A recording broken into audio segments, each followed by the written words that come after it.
હા તો કાંઈ તમારા ઘરમાં છે અને રોજ દૂધ દઉં છું અને એ દૂધનો ઉપયોગ કરું. આ સિવાય આપણા શાસ્ત્રકારોએ તો ત્યાં સુધી કહ્યું કે ગૌ માતા એ માત્ર પ્રાણી નથી, માત્ર ગાય એ સમગ્ર જગતની માતા છે. આપણે ઘણી વાર કહેવું હશે કે પ્રસૂતા પછી ઓચિંતું માતાનું મૃત્યુ થાય પછી એ બાળકને ગૌ માતાનું દૂધ આપી અને એનું પાલન કરવામાં આવે. જે પાલન માના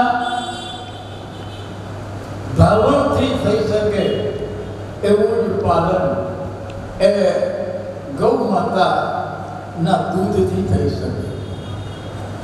ગાય માતાની વિશેષતા એ છે કે ગાય માતામાંથી બધું જ મળતું એને આપણે અમૃત કહીએ છીએ. ગાય માતા દૂધ આપે તો એ દૂધ અમૃત છે. એ દૂધમાંથી દહીં બને તો એ દધ્યામૃત છે.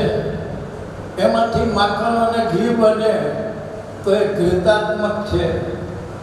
આવા અમૃતો જેમનામાંથી મળે છે. અરે એ તો મૂકી દો ગાય માતાનું ગૌમૂત્ર, એની ઉપર કેવડા મોટા રિસર્ચો ચાલે, કેવડા મોટા રોગો આ ગૌમૂત્રથી કરી નિર્મૂળ થાય છે. એવું માતા ગાયનું પવિત્ર એવું ગૌમૂત્ર. અને ગાયના થાળ માટે તો કહેવાયું છે કે એક વખત પરમાત્માએ નક્કી કર્યું કે ભૂમંડળ ઉપર અનેક તીર્થો છે. આ તીર્થો સુધી આટલા દૂર હોય, આજે તો ઘણી બધી વ્યવસ્થાઓ થઈ, પણ ઋષિકાળની વાત કરું તો બધા દૂર દૂરના તીર્થો હતા.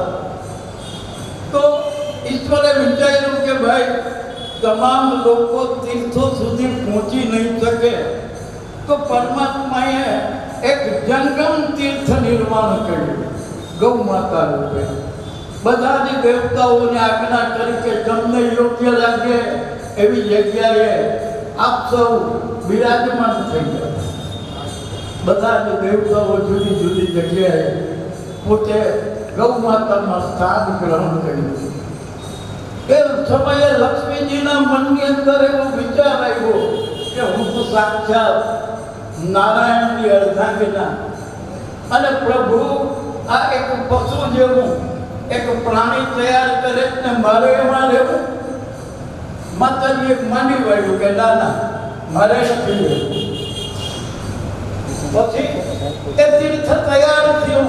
એ જંગમ તીર્થોમાં બધા જ દેવતાઓ બિરાજમાન થયા અને બિરાજમાન થઈ અને એ તીર્થ ભૂતલ ઉપર આવતું સ્વર્ગલોક અને દેવલોક ખાલી થઈ ગયા.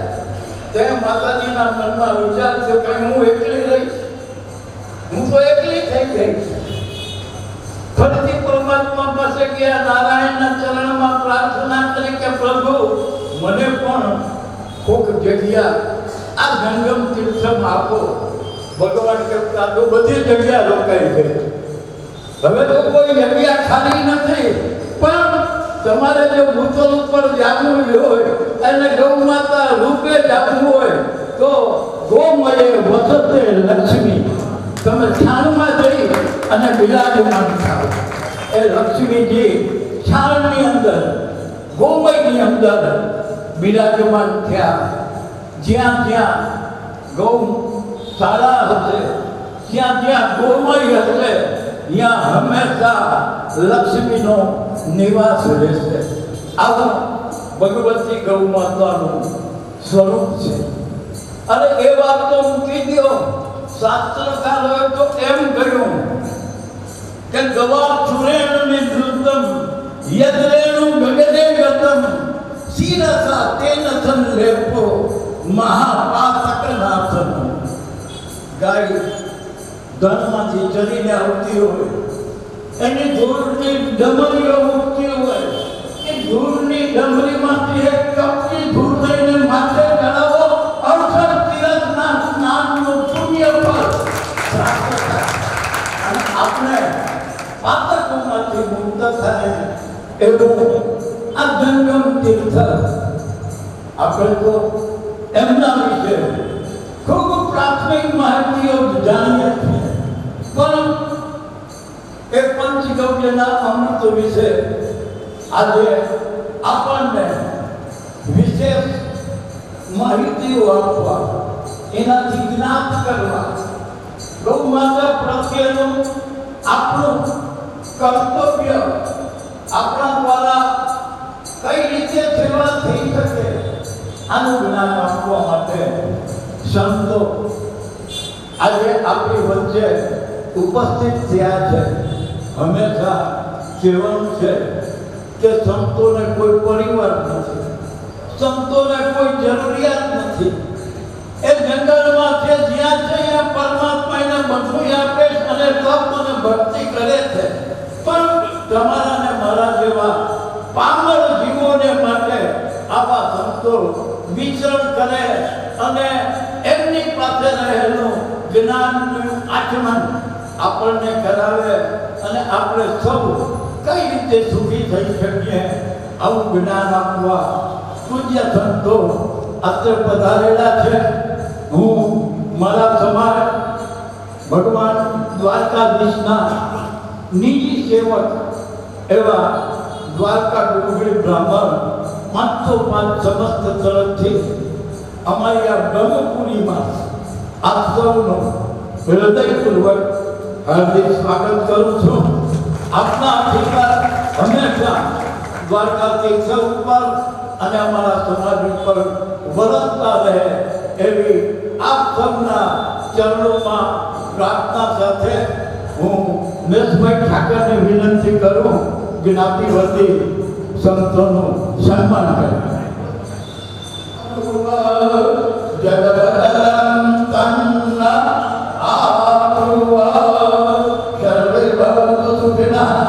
સર્વે સંતુ નિરામયા સર્વે ભદ્રાણિ પશ્યન્તુ મા કશ્ચિત દુઃખ ભાગ ભવે. ગોમાતા કી જય.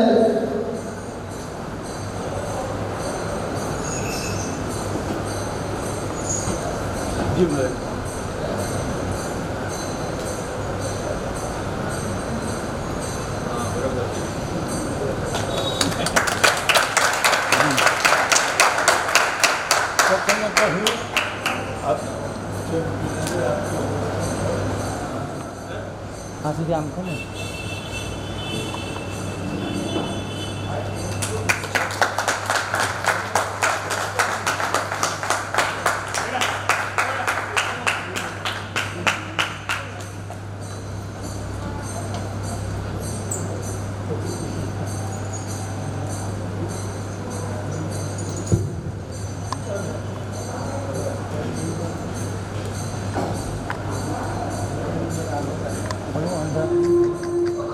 સ્વામી બે વચનો કહી અને આપણા કાર્યને આગળ આજ્ઞા આપી અને આગળ વધારશે.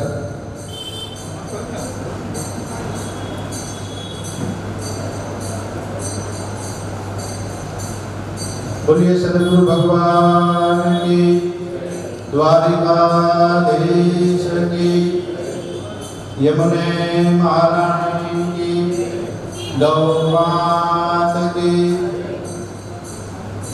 जय ने कोई जय न बोल तकलीफ थती હતી. જયકારો એટલા માટે છે કે આપણે સાવધાન થઈએ. જયકારો એટલા માટે છે કે આપણે બધાના પાપ બળીને ભસ્મ થઈ જાય. અને જયકારો એટલે છે કે અહીંથી જય ગોલોક સુધી આપણો અવાજ પહોંચે અને ભગવાન દ્વારકાધીશને આપણા પર કૃપા ઉતરે. ભગવતી સુરભી દેવીની ગાય માતાને આપણા પર કૃપા ઉતરે એટલે આપણે સાવધાનથી રહેવું જોઈએ. બોલીએ ગૌ માતા કી જય, ગૌ માતા કી જય,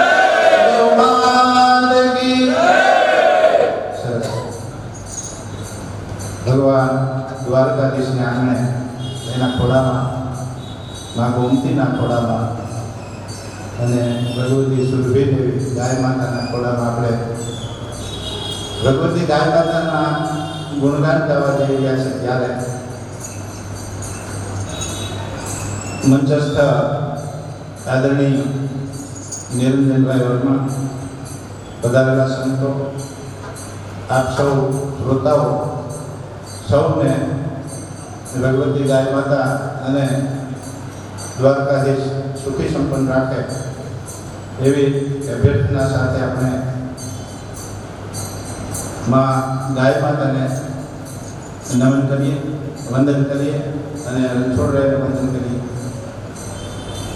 અહીં ભગવાન દ્વારકાધીશના સાનિધ્યમાં, એના શરણોમાં, એના ખોળામાં આ ગૌકથાનું સમસ્ત બ્રાહ્મણો દ્વારા આયોજન છે ત્યારે આપણે બહુ હરખ થાય. એક બ્રાહ્મણનો દીકરો, અમારા આરતીભાઈને ખૂબ ધન્યવાદ દેવા પડે, એક બ્રાહ્મણનો દીકરો ગૌશાળા ચાલુ કરી અને આરતીભાઈને ખૂબ ખૂબ ધન્યવાદ પાઠવી. અને બ્રાહ્મણનું આયોજન છે તમને કહેવાનું મન થાય કે ખરેખર આપણી આ ફરજ છે. બ્રાહ્મણ સાધુ અને બ્રાહ્મણ છે ને એ દેશી ભાષામાં, દેશી કહેવતમાં કહેવાય છે કે સાધુ અને બ્રાહ્મણ ધર્મના થાંભલા છે, ધર્મના પાયા છે.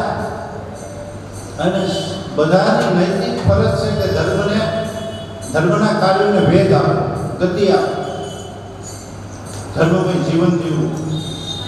એમાંથી આજે પાંચ વિષય ગૌ સેવા. ગાય સમાજને વૈજ્ઞાનિક દ્રષ્ટિએ કેવી ઉપયોગી છે એ તો તમને ડૉક્ટર નિરંજનભાઈ વર્મા સારી રીતે સમજાવશે. બહુ અદ્ભુત વિષય છે. હું તો બધાને કહું, ગાય છે ને એ પ્રાણી સાક્ષાત આ પૃથ્વી ઉપરનું તીર્થ છે, સાક્ષાત આ પૃથ્વી ઉપરની દેવી છે. આપણે કદાચ તૂટીના વિજય, પાવાગઢ વિજય, અહીં રુક્ષ્મણી માટે આપણે જોઈ એને આપણા દર્શન કરી શકીએ ન કરી શકીએ, આપણી લાયકાત પ્રમાણે એને આપણે ઓળખીએ છીએ. પણ આ ગાય માતા એવી છે કે આપણે એને સાક્ષાત સેવા કરી શકીશું, સાક્ષાત એને સ્પર્શ કરી શકીશું. એ એવી અદ્ભુત ગાય માતાની આજે વાત કરવાની છે. ત્યારે બહુ આનંદની વાત છે કે આ બ્રાહ્મણ દ્વારા આયોજન છે. બ્રાહ્મણનો દીકરો જ્યારે સેવા કરે ત્યારે કેવી કરે તો શાસ્ત્રમાં બતાવ્યું છે કે દધીજીએ સમાજના કલ્યાણ માટે પોતાના હાડકા આપી દીધા. બ્રાહ્મણે ધર્મની કેમ મહત્વ છે એ આ શાસ્ત્ર બતાવે છે. વૈજ્ઞાનિક દ્રષ્ટિએ તો મારા મુરબી શ્રી નિરંજનભાઈ બોલશે, પણ હું તો એક સાધુ છું એટલે ધર્મની દ્રષ્ટિએ કહું છું કે બ્રાહ્મણનો ધર્મને જાળવવામાં, ધર્મને પ્રચાર પ્રસારમાં કેટલો ફાળો છે. તો તપાસીએ તો દધીચી ઋષિ છે, અને સમાજના એક દેવોને બચાવવા માટે, સમાજને બચાવવા માટે પોતાના હાડકા દાનમાં આપ્યા. એ કેવી રીતે? મહિલા પછી નહીં, અત્યારે બધા મહિલા પછી જે અંગો દાન કરે છે એમ નહીં. શાસ્ત્ર કહે છે કે જીવતા હતા અને ઇન્દ્રને વજ્ર બનાવવા માટે જ્યારે હાડકાની જરૂર પડી ત્યારે દાન આપ્યું છે. કેવી રીતે? જીવતા ગાય ચાટે અને હાડકું સાફ થાય પછી એ હાડકું આપ્યું છે, કારણ કે ગાય માતા એટલી પવિત્ર છે. આ બ્રાહ્મણની ભૂમિકાઓ છે. બ્રાહ્મણને ઘરે પરશુરામ પ્રગટ થયા હતા. બ્રાહ્મણના કુળમાં પરશુરામ પ્રગટ થયા. કેવો ધર્મનો એને ખુમારી બતાવે છે. એક પિતાના વચનને કારણે માને ગળું કાપી દે છે. માતા પિતાની યાજ્ઞા કેટલી આદરણીય છે. પરશુરામે પોતાના માતાનું, એક પિતાના યાજ્ઞા ખાતર માથું કાપી અને પાછા સજીવન કર્યા. અધર્મીઓના નાશ માટે 21 વખત આ ધરતીને પાપથી મુક્ત કરી. આ બ્રાહ્મણ જ્ઞાતિ છે. બ્રાહ્મણોએ આ પુસ્તકોની બધા રચના કરી. એ ઋષિઓ જ હતા ને, એ બ્રાહ્મણો હતા. વેદોની રચના કરી, પુરાણોની રચના કરી, 6 શાસ્ત્ર આપ્યા, 18 પુરાણ આપ્યા, શ્રુતિઓ આપને આપી. આખી જીવન તપસ્યા કરી અને જે કાંઈ જ્ઞાન પ્રાપ્ત થયું એ સમાજના કલ્યાણ માટે લખીને આપણા માટે મૂકી ગયા છે. એ જ બ્રાહ્મણ અત્યારે જો આ ગૌ સેવા કરી રહ્યા હોય અને આનું આયોજન કરી રહ્યા હોય તો આપણા હૃદયમાં ટાટા કે આપણે આપણી સંસ્કૃતિને પાછા કંઈક અપનાવી રહ્યા છે. સંસ્કૃતિને ટકાવવા માટે, આ ભારતીય સંસ્કૃતિને ટકાવવા માટે, આ ધર્મને જાળવી રાખવા માટે સાધુ અને બ્રાહ્મણનો બહુ ફાળો છે, બહુ મહેનત છે. અને હજી બધાને કરબદ્ધ પ્રાર્થના છે સાધુ બ્રાહ્મણોને કે ધર્મને ટકાવી રાખવા માટે આપણે જ આગળ આવવું છે. કારણ આખી ધરતીનો જો દેવ હોય ને તો એ ભૂદેવ છે, બ્રાહ્મણ છે. આ પૃથ્વીનો દેવ બ્રાહ્મણ છે. અને દેવતાઓનું કાર્ય જ છે કે સમાજનું રક્ષણ કરવું, ધરતીનું રક્ષણ કરવું, ધર્મનું રક્ષણ કરવું, ધર્મના કાર્ય કરવા. સમાજ આપણો ભૂદેવ કહે છે. સમાજ આપણને કાંઈક પૂજ્ય ભાવથી જોવે તો સમાજનું કલ્યાણ થાય એવા કાર્ય આપણે હાથે થઈ જાય તો આ મનુષ્ય જન્મ, આ બ્રાહ્મણની યોનિમાં જે જન્મ મળ્યો છે એ સાર્થક થઈ જાય. ભગવાન કૃષ્ણએ કીધું છે કે આ ધરતીમાં પ્રાણીઓમાં મનુષ્ય મને બહુ પ્રિય છે. ગીતાજીમાં કીધું ને, પ્રાણીઓમાં મનુષ્ય મને બહુ પ્રિય છે અને મનુષ્યમાં બ્રાહ્મણ યોનિ મને બહુ પ્રિય છે. તો આપણે ભગવાન કૃષ્ણના લાડકા દીકરા છીએ અને લાડકા દીકરાની છે ને ફરજ બહુ થાય. એ બધી તમે નિભાવી રહ્યા છો, ખૂબ આનંદની વાત છે. ગાયની વાત કરીએ તો આપણી પરંપરાને તપાસી, આપણા શાસ્ત્રોને તપાસી તો આપણા ઋષિ પરંપરામાં એકેય ઝૂંપડી એવી નહોતી કે એ ઝૂંપડીને આંગણે ગાય ન હોય. આપણા હિન્દુઓનું પ્રતીક છે ગાય અને તુલસી. હિન્દુની ઝૂંપડી, આપણા સંતોની ઝૂંપડી, ઋષિમુનિની ઝૂંપડીએ ગાય અને તુલસી બે અનિવાર્ય હોય. બધા કહું છું, આપણે જે આ ઉર્જાઓ મળી છે, આ ધર્મને ટકાવી રાખવાની, ધર્મના કાર્યો કરવાની ઉર્જાઓ ખરેખર ગાય માતા પાસેથી જ મળી છે. ગાય માતાનું આપણે સેવન કર્યું એટલે એની ઉર્જાઓ આપણને મળી છે. એ ઉર્જાઓ આપણને આ ખુમારી આપે છે ધર્મને જાળવી રાખવા, આપણા સંસ્કારોને જાળવી રાખવા. નહીં તો તમે શાસ્ત્રની તપાસો, તપસ્યા ઋષિમુનિએ બહુ કરી છે, એને પણ સાક્ષાત્કાર થયો, એને પણ ભગવાને વરદાન આપ્યા. આવું આપણું શાસ્ત્રો કહે છે. અને તપસ્યા રાક્ષસોએ બહુ કે નહીં, એક પગે ઉભા રહ્યા, કોઈ હવા ખાન જીવા, કોઈ એને ભગવાન મળ્યા, એને બ્રહ્માજી મળ્યા છે, ક્યાંક શિવ મળ્યા છે, ક્યાંક ભગવાન કૃષ્ણ મળ્યા છે, એને ભગવાનના વરદાન મળ્યા. માને ઋષિઓની સાક્ષાત્કાર થયો છે, રાક્ષસોની સાક્ષાત્કાર થયો છે. આપણા શાસ્ત્રો આવું બોલે છે. પણ ઋષિ છે ને એ સમાજ સેવાના કાર્ય કરી શીખો અને રાક્ષસો છે એ સમાજને બહુ કનેડા રાક્ષસો. આ બેની વૃત્તિમાં બદલાવ શા માટે?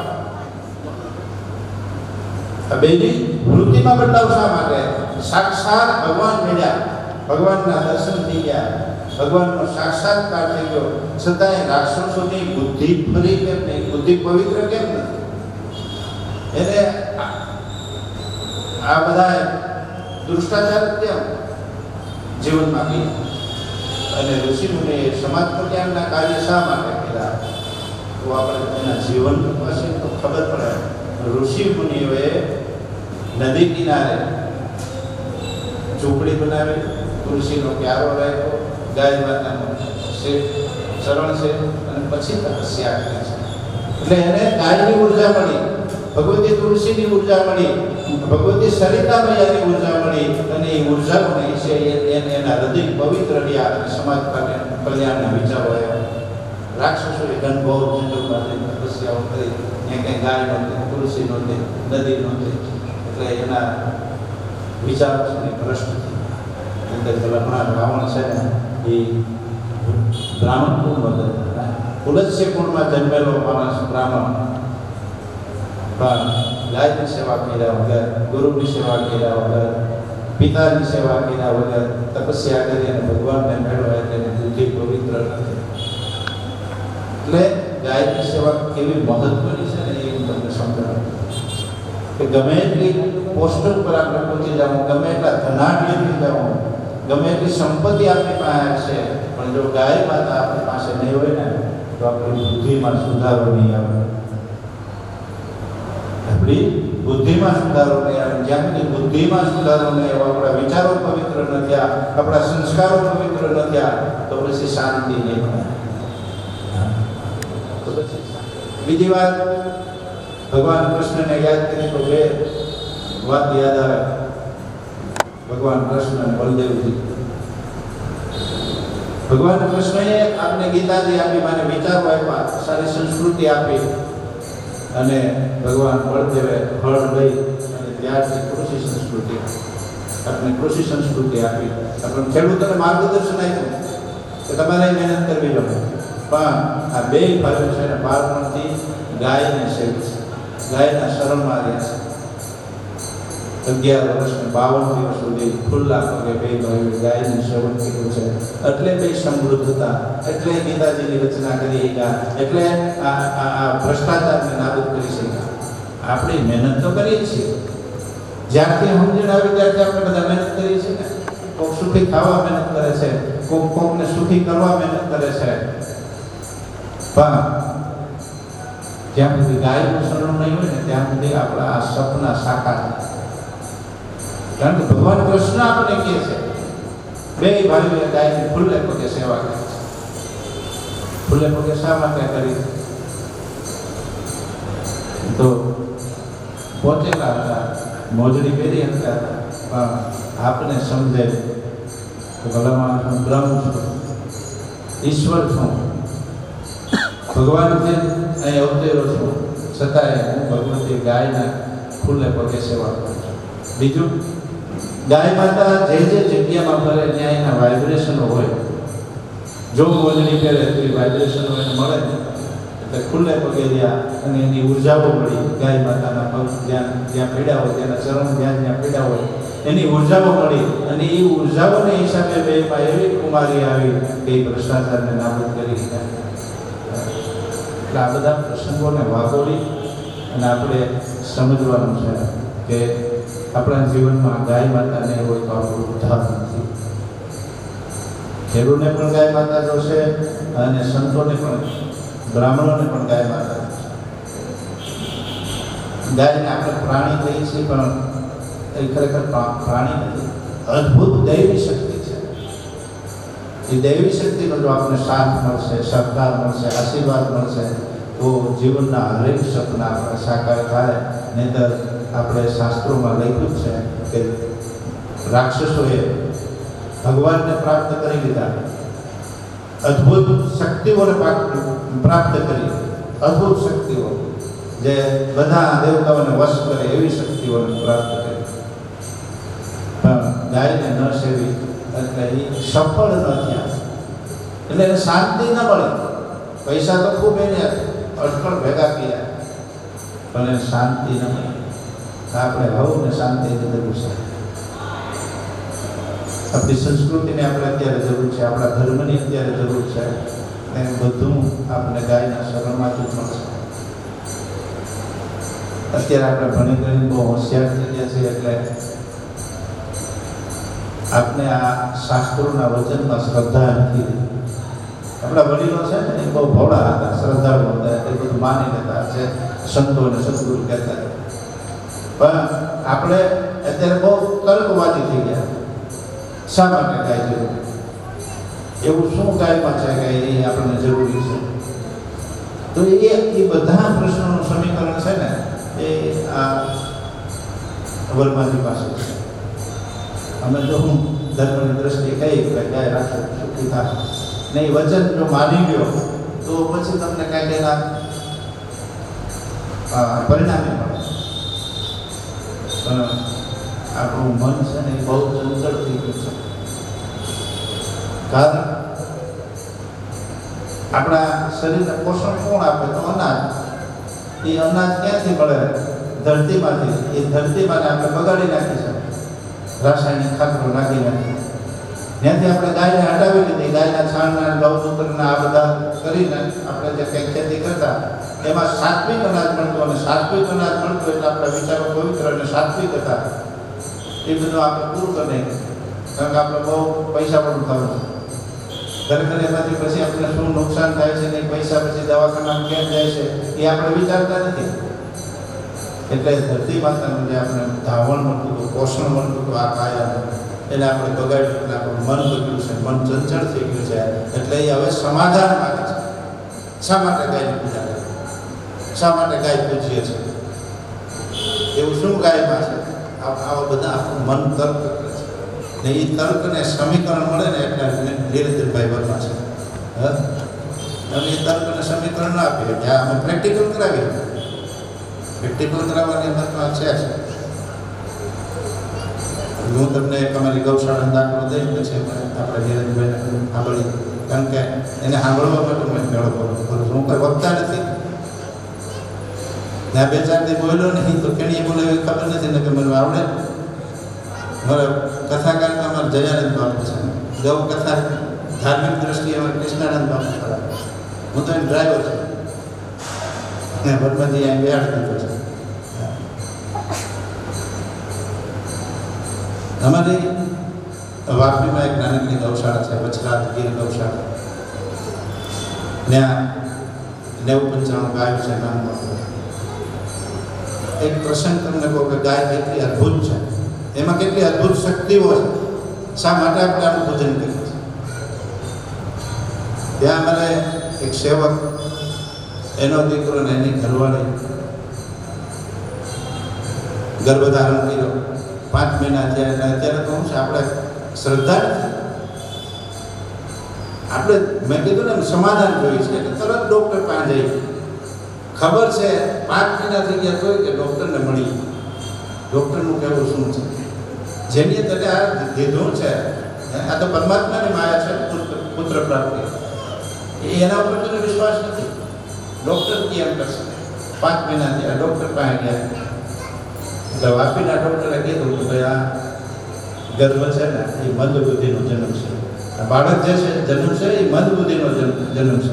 એટલે એ લોકોને સંતોષ ન હતો એટલે સુરત ગયા.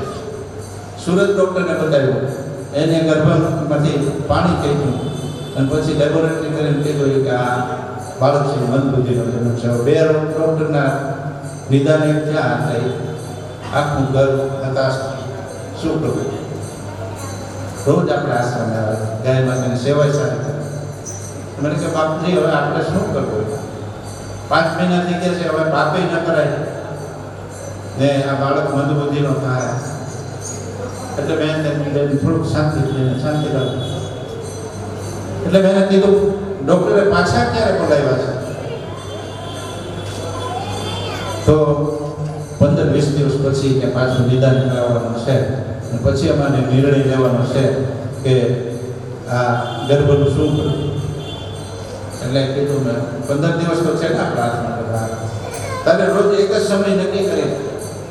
એટલે એ લોકોએ સાંજના 5 વાગ્યાનો સમય નક્કી કર્યો. અહીંયા આવવાનું, ગાય માતા પાસે જવાનું, એ દીકરીને ભેગી લઈ આવવાની, અને ગાય માતાને વંદન કરી અને પ્રાર્થના કરવાની, હે સુરભી દેવી, મારા પેટમાં જે ગર્ભ છે ને એ સશક્ત અને સુશીલ બને એવી કૃપા કરો. અને પછી 15 મિનિટ એને હાથ કરવા, માથે પૂછડા કરી 15 મિનિટ હાથ કરવાનો. 15 દિવસ આ લોકોએ આ ક્રિયા કરી. ચૂકા એ બેન એ દીકરી આવે, એના સાસુ સસરા આવે, ત્રણેય આવે, માતાજીની પ્રાર્થના કરે સુરભી દેવીને, પછી એને હાથ ફેરવે. 15 દિવસ પછી એ લોકો પાછા સુરત ગયા. એ જ ડૉક્ટરને બતાવ્યું અને ડૉક્ટરે કીધું આ ગર્ભ છે ને એ સંપૂર્ણ બરાબર છે, આમાં કોઈ ખામી નથી. આવી પવિત્ર અને ઉર્જાથી ભરપૂર ભગવતી સુરભી દેવી છે, તો આપણે બરાબર એને સેવી દેવી ના શરણમાં રહેવું. બીજું તો કાંઈ ખબર નથી પડે, પણ આવા જે અનુભવો થયા છે ગૌશાળામાં અમને, એ અનુભવોને આધારે કહી છે કે ગાયને શરણે રહેવું ને થોડું સુખી થવા. પછી ખેડૂત હોય કે સાધુ હોય કે પછી બ્રહ્મ સમાજ હોય, બધાને ગાયને શરણે રહેવું જ જોઈએ.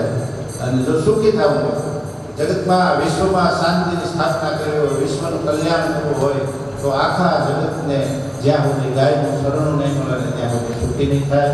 આપણે બધા સંકલ્પ કરી આજથી કે ગાય માતાને શરણે રહેવું, ગાયની સેવા કરશું અને નિસ્વાર્થ સેવા કરશું. ભગવાને કીધું છે કે નિસ્વાર્થ ભક્તિ છે ને એ મને ભાવે છે.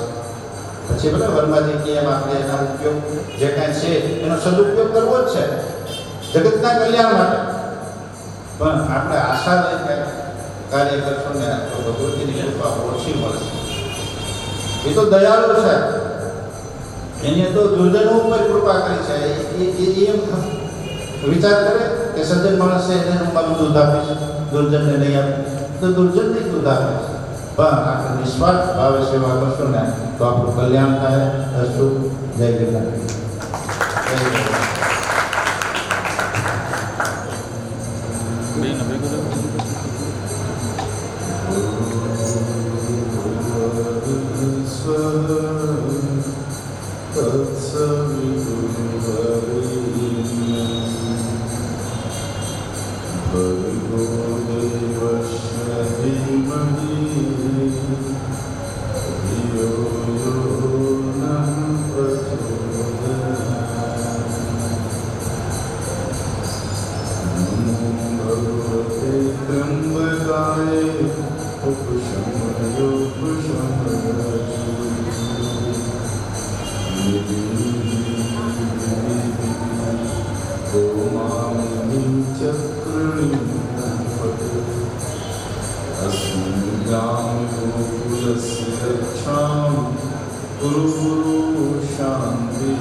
परम आदरणीय महंत श्री अखंडानंद जी सरस्वती जी महाराज आज की सभा में उपस्थित आदरणीय अश्विनी भाई, सभी कविशित हमारी साध्वी बहनें और द्वारका नगर के सभी सम्मानित गौ प्रेमी देशभक्त नागरिकगण, बहनें, माताएं और विशेष रूप से आज के सभा के आयोजन का जो पोशाक गौ प्रेमी हार्दिक भाई, उनका पूरा परिवार, केवल व्यक्ति नहीं पूरा परिवार जिस गौ प्रेम में लगा हुआ है, आप सभी का मैं दिल से हार्दिक आभार प्रकट करते हुए आज की इस गौ विज्ञान कथा संवाद को प्रारंभ करना चाहूँगा।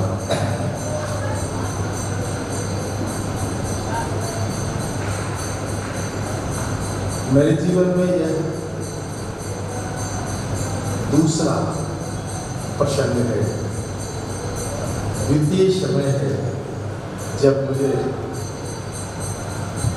जगत गुरु द्वारकाधीश जी के चरणों में कुछ संबोधन करने का अवसर मिला है।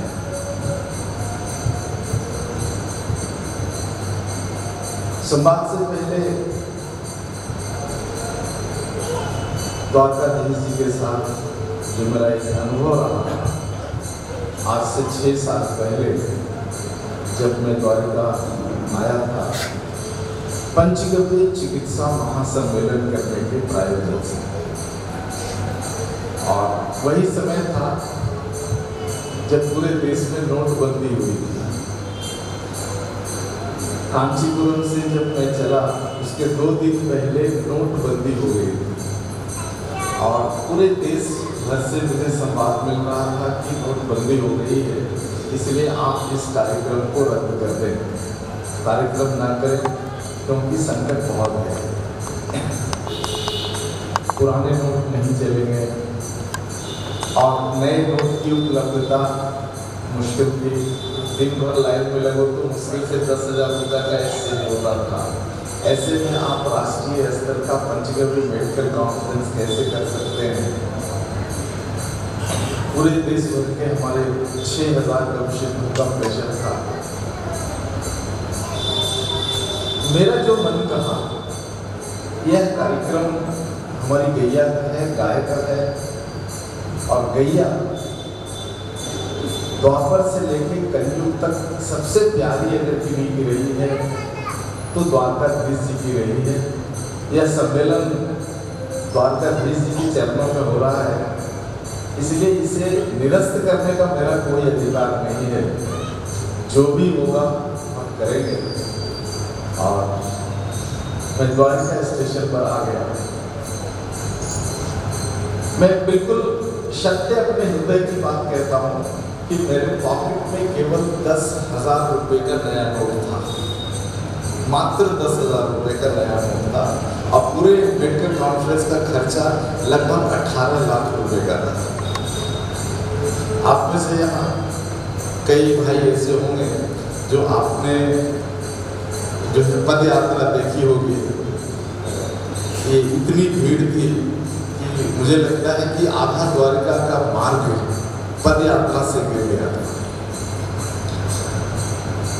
सबसे पहले स्टेशन पर मैं उतरा, अपना सामान रखा और द्वारकाधीश जी के चरणों में अपने आप को समर्पित कर दिया। आपने मुझे इतनी दूर से बुलाया यहाँ, जिस प्रयोजन से निमित्त हो सकता हूँ मैं, लेकिन ये कार्य तो आपका है। इसलिए मैंने द्वारकाधीश जी को इस कार्य को समर्पित करके आप प्रारंभ किया। कार्य बिना व्यवधान के कैसे द्वारकाधीश जी ने पूरा कर दिया मुझे पता भी नहीं चला। हाथ में पैसे नहीं थे, मात्र संकल्प था। लोग कहते हैं आज इस कलयुग में कि मूर्तियों में क्या रखा है।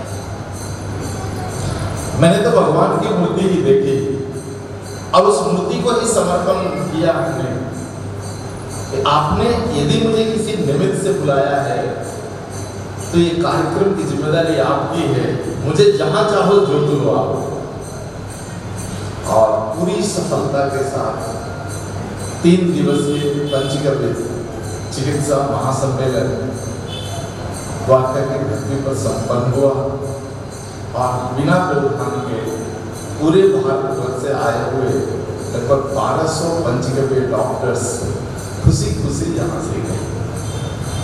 तो जगत गुरु द्वारकाधीश जी के साथ मेरा ये पहला अनुभव रहा आज से 6 साल पहले। 2 साल पूर्व फिर बुलावा आया था। मैंने उस समय यहाँ के स्थानीय जितने हमारे लक्ष्य हैं, गाय से जुड़े हुए हैं, इनको मैंने वचन दिया था कि गाय के निमित्त कुछ चीजें खड़ी करनी है यहाँ पर। लेकिन पिछले 2 साल से कोरोना बंदी के कारण आना संभव नहीं हुआ। इस बार संभव हुआ और द्वारकाधीश जी ने जो है गौ प्रेमी हार्दिक भाई जैसा पुरुषार्थी युवा हमें दे।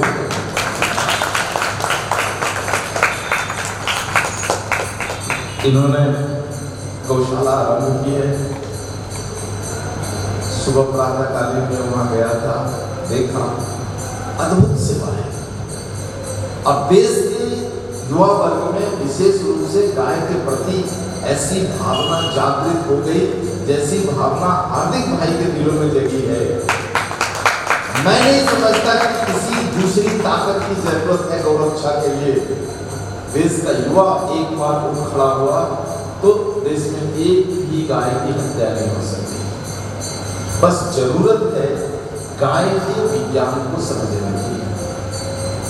धर्म के आधार पर हमने गाय को समझा, लेकिन जैसे ही धर्म से हमारी विमुक्ति हुई वैसे वैसे गाय से भी विमुक्ति हो गई और अब धीरे धीरे हम विध्वंसकारी आधुनिक विज्ञान की ओर बढ़ते जा रहे हैं। इसलिए मुझे लगता है कि जितना हमें धार्मिक परिप्रेक्ष्य में गाय को समझने की जरूरत है, उतनी ही हमें आधुनिक विज्ञान के परिप्रेक्ष्य में भी गाय को समझने की जरूरत है। और तभी हम भारत के हर युवा के मन को गाय के प्रति जागृत कर सकते हैं। और इसी अभियान के साथ जो है यहाँ जगतगुरु द्वारकाधीश जी ने मुझे बुलाया है। मैं तो यही मानता हूँ कि मैं आया नहीं हूँ, बल्कि द्वारकाधीश जी ने बुलाया है कि गाय का जो काम ऐसे पुरुषार्थ के युवाओं ने शुरू किया है, इसे एक वैज्ञानिक तरीके से गति दी जा सके।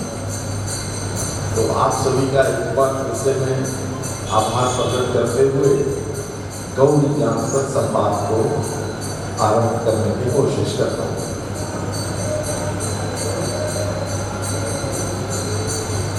आज का जो युग है यह कल पुरुषों के साथ अर्थ का युग है। अर्थ जो कल पुरुषों की मदद से खड़ा किया जा सके, इसीलिए इसे कली युग कहा गया है, यानी कल पुरुषों का युग। इसलिए वर्तमान में जीते हुए हम कल पुरुषों से दूर नहीं जा सकते, यानी मैकेनिज्म से दूर नहीं जा सकते। मैकेनिज्म समय की मांग है और इसी मैकेनिज्म के आधार पर पूरा कलयुग चलने वाला है। इसलिए हमें टेक्नोलॉजी अपनाना चाहिए, इसमें कोई दोष नहीं होगा। ये बिल्कुल समय के साथ है और समय की मांग है। तो उसी मैकेनिज्म के आधार पर हमने गाय के ऊपर थोड़ा अभ्यास किया और गाय को समझने की कोशिश की। ये जो थोड़ी बहुत मेरी समझ बनी है, इसी समझ के अनुभव को आपसे संवाद के रूप में मैं आज शेयर करने की कोशिश करूँगा। आज से 20 साल पहले जब मेरे जीवन में अमर बलिदानी राजीव दीक्षित आए और उन्होंने स्वदेशी के साथ साथ गाय के विषय को रखा और उन्होंने अपना अनुभव शेयर किया कि मैं तो केवल यात्रा पर और रहता हूँ, कहीं अस्थायी रूप से बैठकर किसी विषय के ऊपर चिंतन या शोध नहीं कर सकता। इसलिए मुझे कुछ ऐसे लोगों की जरूरत है जो अस्थायी रूप से कुछ एक विषयों पर काम करें, जिनमें उनका 2 विषय था। एक था प्राकृतिक खेती, जैविक खेती, और दूसरा विषय जो है वो गाय थी। उनका एक दर्द था कि जिस भारत के केंद्र में धुरी में गाय है, गाय से सब कुछ है और वही गाय दान और दया पर टिकी हुई है। भारत की गौशालाओं, भारत की बड़ी बड़ी गौशालाओं की दयनीय स्थिति उन्होंने सुनाई। तब मुझे पहली बार आभास हुआ कि जिस गाय को हम लक्ष्मी कहते हैं, उस लक्ष्मी की स्थिति इतनी दयनीय है। तो मैंने बड़ी बड़ी गौशालाओं का भ्रमण और प्रवास किया। प्रवास के बाद जो चीज़ें समझ में आई, उन्हीं चीज़ों के समाधान के लिए हमने अपने शास्त्रों में विज्ञान के कुछ ऐसे पहलुओं को खोजने की कोशिश की, जिन पहलुओं के आधार पर गौशालाओं को स्वावलंबी व्यवस्था में खड़े की जा सके। उसी के बाद गाय और गाय से जुड़े हुए जितने भी पौराणिक ग्रंथ थे हमारे देश में हिंदू सनातन संस्कृति में उपलब्ध हैं, सभी में इनके समीकरण खोजने शुरू किए। ऋग्वेद से लेकर महर्षि वाल्मीकि तक 100 से ज़्यादा ऐसे ग्रंथ आज भी जीवंत हैं हमारे राष्ट्र में, जो भारत की धरोहर की तरह है। उन्हीं ग्रंथों के अध्ययन के दौरान हमें एक चित्र मिला, जिस चित्र में गाय के शरीर में 33 देवताओं के चित्र अंकित थे। गाय के एक एक अंग में एक एक भगवान का चित्र अंकित किया हुआ था। उस विषय पर पड़ताल की तो लोगों ने हमें बताया कि गाय के शरीर में 33 करोड़ देवताओं का वास है, और इसी कारण से गाय के शरीर में 33 करोड़ देवताओं के चित्र अंकित हैं। जब मैंने उनकी गिनती शुरू की तो करोड़ नहीं मिला, लेकिन 33 देवताओं के चित्र जरूर मिले। फिर धीरे धीरे हमने संपूर्ण भारत का प्रवास शुरू किया और इस विषय पर एक खोज शुरू की कि क्या ऐसा चित्र पूरे भारत में है या केवल हमारे यहाँ तमिलनाडु में ऐसा चित्र है। तो जिन जिन प्रांतों में मेरा प्रवास हुआ, उत्तर से दक्षिण, पूर्व से पश्चिम, पश्चिम पूरा नहीं कह सकते, पश्चिम बंगाल तक, तो ऐसे दर्जन भर से ज़्यादा हमें पौराणिक चित्र मिले अलग अलग प्रांतों के। और सभी चित्रों को जब मैंने एक साथ रखा और उसका अध्ययन शुरू किया, तब मुझे उसमें एक समरूपता मिली, एकता मिली। उन सारे चित्रों में एक विषय मिला। वह पहला विषय था इस विषय को समझने के लिए कि जिस भगवान का चित्र गाय के जिस अंग में है, सभी प्रांतों के चित्रों में समरूपता है। जैसे पंजाब के गुरुद्वारे से मुझे एक चित्र मिला गाय का, जिसमें सभी देवताओं के चित्र थे। उसमें हमने देखा कि गाय के गल कम्बल में भगवान शिव का चित्र था, गाय के पुट्ठे में ब्रह्मा जी का चित्र था। गाय जहाँ से मूत्र प्रदान करती है वहाँ पर लक्ष्मी जी का चित्र था, और गाय के पाँव में नदियों का चित्र था। तो हमने ऐसे कई चित्रों को इकट्ठा किया तो एक विषय मिला कि गाय के पाँव में जो नदियों का चित्र है, उसमें पंजाब की 5 नदियों का चित्र है। झेलम, व्यास, चनाब आदि नदियों का चित्र है। इसी प्रयास में दूसरा चित्र हमें जो है हरिद्वार में मिला है। उस चित्र से जब ये पंजाब के चित्र की तुलना हमने की तो देखा कि मात्र इतना ही अंतर था कि पंजाब वाले चित्र में पंजाब की नदियों का चित्र था, लेकिन हरिद्वार में जो गाय मिली, उस गाय के पांव में हिमालय का चित्र था।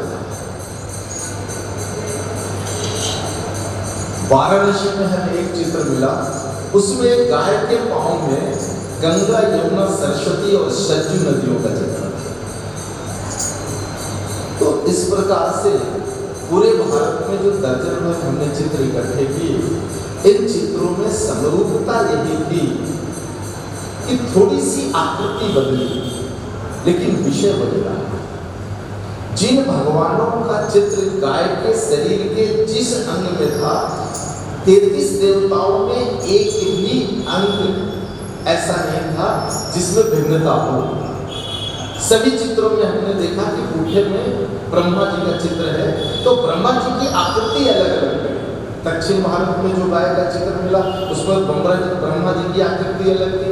राजस्थान में जो चित्र मिला, उसमें ब्रह्मा जी की आकृति थोड़ी सी अलग हो गई, लक्ष्मी जी की आकृति बदल गई।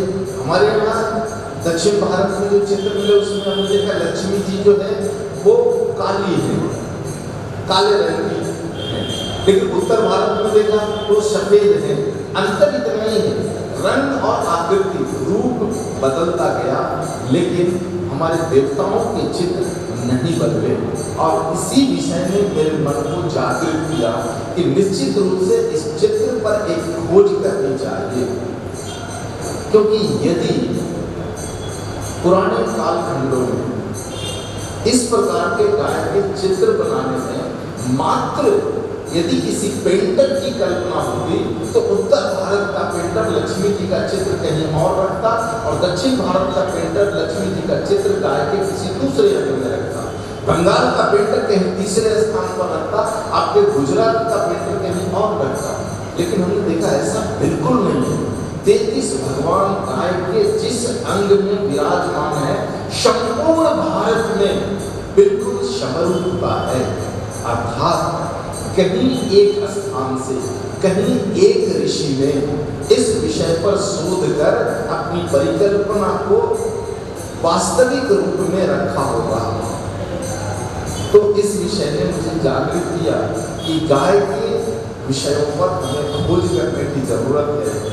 आधुनिक विज्ञान की मदद से हमें कुछ प्रमाणित करने पड़ेंगे इन चीज़ों को आधुनिक विज्ञान के प्लेटफॉर्म पर, और तभी हम आने वाली जो पीढ़ियां हैं, हमारी युवा पीढ़ियां हैं, जो धर्म से विमुख होती जा रही हैं और विध्वंसकारी विज्ञान में जो पीढ़ियां फंसते जा रही हैं, उन्हें हम गाय को आज की दृष्टि से समझा सकेंगे।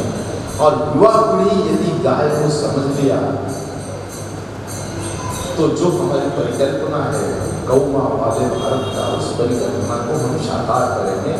क्योंकि कानून के आधार पर, लड़ाई के आधार पर, बंदूक के आधार पर 70 वर्षों से गौ रक्षा का प्रयास हम कर रहे हैं, लेकिन सफलता नहीं मिल रही है।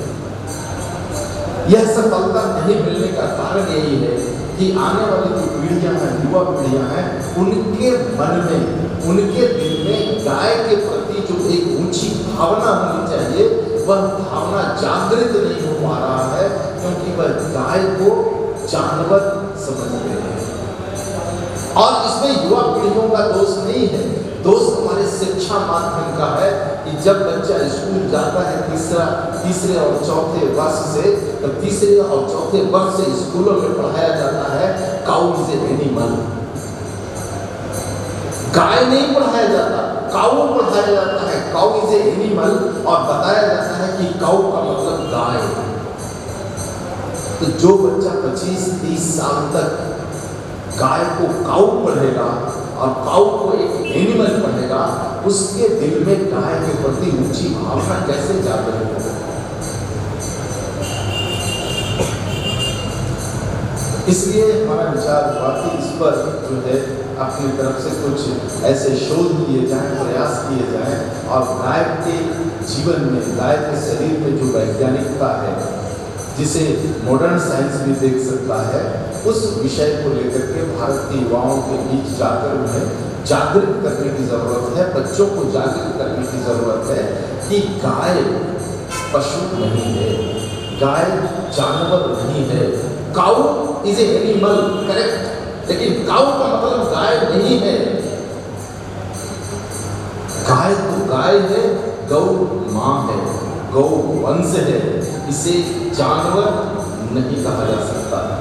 तो इस विषय पर जब हमने भारत के लगभग सारे ग्रंथों को छान मारा, तो किसी भी ग्रंथ के किसी भी सूत्र में, वेद के किसी भी सूत्र में कहीं भी गौ वंश को जानवर नहीं कहा गया।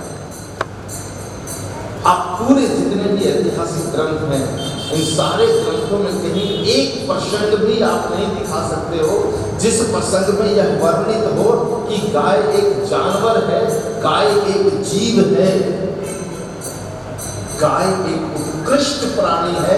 ये सभी ग्रंथों में वर्णित है। गाय देवी है, यह वर्णित है। गाय पावनी है, शुर भी है, यह वर्णित है। लेकिन गाय जानवर है, मात्र एक जीव है, ऐसा वर्णन किसी भी पौराणिक ग्रंथों में नहीं है। और ये स्पष्ट कर देता है कि काउ इज ए एनिमल, लेकिन guy is not a animal. Guy animal नहीं है, वो बहुत ऊंची 84 लाख योनियों में सबसे उत्कृष्ट प्राणी है। और इसीलिए हमारे पूर्वज ऋषियों ने गाय के शरीर में जितने देवताओं को देखा, जितने देवताओं का दर्शन किया, इन सारे देवताओं को उनके शरीर के उन्हीं अंगों में उत्कृष्ट किया जिन अंगों में उन देवताओं का वास्तविक वास होता है। तो यहाँ पर सबसे पहले हमें दो विषयों को समझना पड़ेगा। भगवान अर्थात कौन, और दूसरा देव का मतलब कौन, यानी देवता कौन है और भगवान कौन है। इन दो विषयों को समझना पड़ेगा। तो भगवान संक्षिप्त रूप है संपूर्ण सौरमंडल का, यानी सौरमंडल, संपूर्ण सौरमंडल, सारे सौरमंडल के ग्रह, सारे सौरमंडल के उपग्रह और सारे ग्रहों उपग्रहों पर रहने वाले जितने भी 84 लाख योनियां हैं, इनकी निर्मित जिन चीजों से हुई है उसके समूह को हम भगवान कहते हैं। अर्थात संपूर्ण सौरमंडल की निर्मित जो है भूमि, जल, अग्नि, वायु और आकाश से हुआ है। हमारे शरीर के बनने में भूमि, जल, अग्नि, वायु और आकाश का लगा हुआ है। पृथ्वी के शरीर के बनने में यही भूमि, जल, वायु, अग्नि, आकाश है। इसलिए संक्षिप्त में हमने भगवान कहा। भ यानी भूमि, भ अ मतलब अग्नि, ग मतलब गगन, वा मतलब वायु और ना मतलब नीर, जल।